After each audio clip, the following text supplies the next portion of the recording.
What's up, with my Nowstalgia? Dave here with a review of A Real Pain, the comedy drama film from Jesse Eisenberg, starring Jesse Eisenberg and Kieran Culkin. This film premiered back at Sundance earlier this year, was immediately snapped up by Searchlight, and is now releasing in the fall with an awards run in mind. This is the second film Jesse Eisenberg has directed, and unsurprisingly, a lot of the attention is on Kieran Culkin and his performance. A Real Pain is a great character movie that doubles as a road film, and it's really about two characters and the relationship Jesse Eisenberg and Kieran Culkin playing cousins visit Poland on the dime of their deceased grandmother to ostensibly go on a Holocaust historical tour to see where their grandmother came from, but in reality, this was more about them coming together. Not dissimilar from his role as Roman Roy in Succession, Culkin is very charismatic and flashy in this role,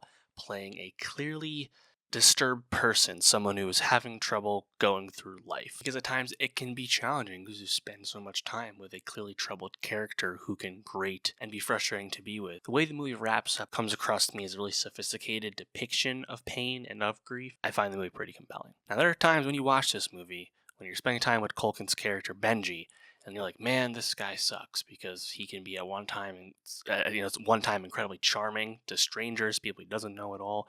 And other times he can be just the worst person in the entire room and the most cringy and uncomfortable person to be around.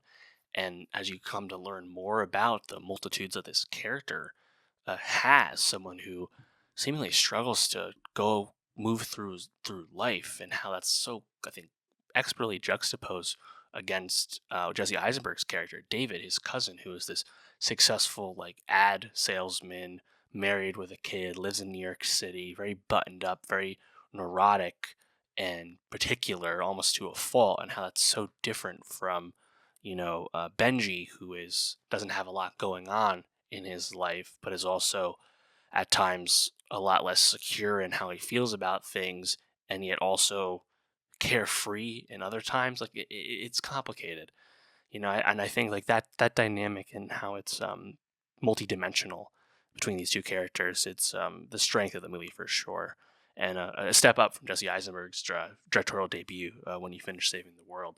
I also really loved in this movie Will Sharp, recently seen in The White Lotus season 2. I thought he was really great, really awesome presence as the tour guide leading this group that they're on. And there's another standout scene in a graveyard where Benji actually accosts the tour guide for being overly expository about the things they're going through. There's a key moment on a train car when they're traveling in first class.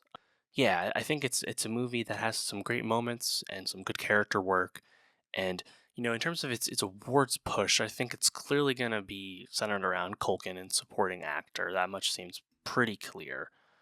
I don't know if the rest of the movie can get through, screenplay, best picture. I'm skeptical of all that, but whether that happens or not, I think it's clear that Jesse Eisenberg is a really capable and important director, rising director, despite the fact that he's also a great performer. As we know, this is, I actually think both these performances are kind of within the realm of what we expect from them, right? Eisenberg can play neurotic like the back of his hand, and Culkin can play performative apathy in a similar vein. So it's a good use of their talents. It's a movie that's on surface can come across as smaller and maybe not as grand, but that's really just because I think a lot of its intentionality and its takeaways are a lot subtler and a lot grayer.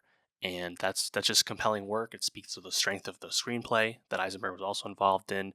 It just speaks to the conception of the film, the depth to the characters. So yeah, good movie, one of the best movies of the year for sure.